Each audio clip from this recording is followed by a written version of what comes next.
the First Alert Weather Team.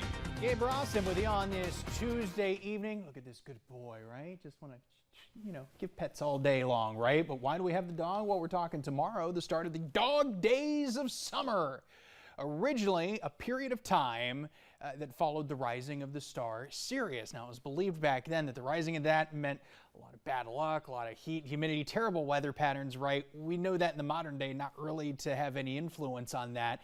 Now known really to be the hottest, most humid days of summer, about a 40-day stretch, usually July into August. So it officially kicks off tomorrow and wraps up Sunday the 11th, coinciding, I guess, with the closing ceremonies of the Summer Olympic Games. If you want an easy way to keep track there. Got 60s tonight. Doesn't feel like the dog days of summer, that's for sure, especially with dew points as low as they are. Temps in the 60s, right? Tomorrow back into the upper 80s. It's warm, but it won't be too hot because those dew points are going to remain in the lower and middle 60s for a good chunk of the day. Pretty rapid warm up once we get past sunrise, officially 6:04. Sunset 8:27, only a couple of days left where that sunset is going to be that late. Then we'll start to see it shrink back a little more. Outside, everything looking nice and sunny for us for the most part. A few non-threatening clouds. Bob King GMC First Alert Skycams available to you on WECT.com/weather. Lots going on in Southport, 79-degree temps there. Wilmington at 84. 79 we'll throw in also there at Wrightsville Beach. Satellite and radar presentation, high pressure maintaining its control over the Carolinas, and showers and any storms that would be with it remaining offshore. Taking you forward the next 24 to 48 hours. Clouds, maybe a handful of them as we head toward this evening, more so of the higher level, and really just a stray shower if any are going to emerge. But there's going to be lots of dry time tomorrow, Thursday, even parts of Friday as well. So some of you, the sprinklers may be working overtime. Still encourage you to water conservatively, of course. Here's 5 o'clock in the afternoon for the 4th. Fireworks time looking pretty good. I expect clear skies and rain chances on the slim side, so no big issues there that we're looking at this point.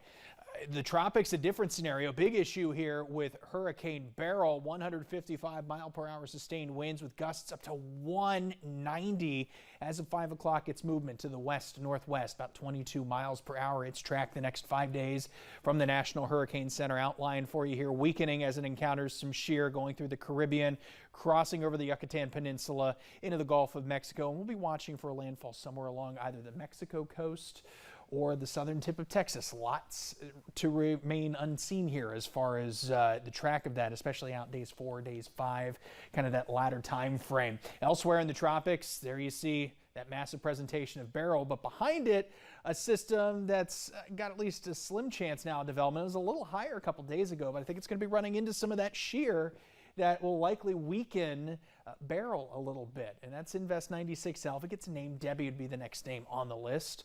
Planning forecast here back at home, out a full 10 days. It features mid-90s for Friday and Saturday, likely some heat index values near 105, and a more unsettled pattern, John, as we get into early next week. So we'll get some additional rain chances in there, of course. It can't just be one and done, mind you, but we'll get some help in the days ahead, so we'll have to watch for those pop-ups once more. Out and about for the holiday, got to make sure that you take plenty of water along, make sure you got your suntan lotion and all that kind of stuff to take precautions. It's not going to be easy out there in some of those 90-degree days. I was talking to some of the crew that's going to be working on the 4th of July, and we're like prepping ahead, like, hey, yeah, let's bring a change of clothes. I'm sure setting up, it's going to be hot, it's going to be sweaty. Someone's bringing the case of water and Gatorade out there for us as well. And, we're doing the easy part, just doing the production side of the parade that you can see here at 11 a.m. on WECT. Right. There's your plug. But realistically, we know we got to stay hydrated because we don't want anyone to get, heat exhaustion, pass out there in the street. It should be the same for anyone going out and just watching the parade. Yep. Wear a hat. Make sure you got some way to keep some shade on you, so you don't want to be another story around that event or around the holiday weekend. Yeah, right you are. All right, okay, thank you, sir. Your daily diet.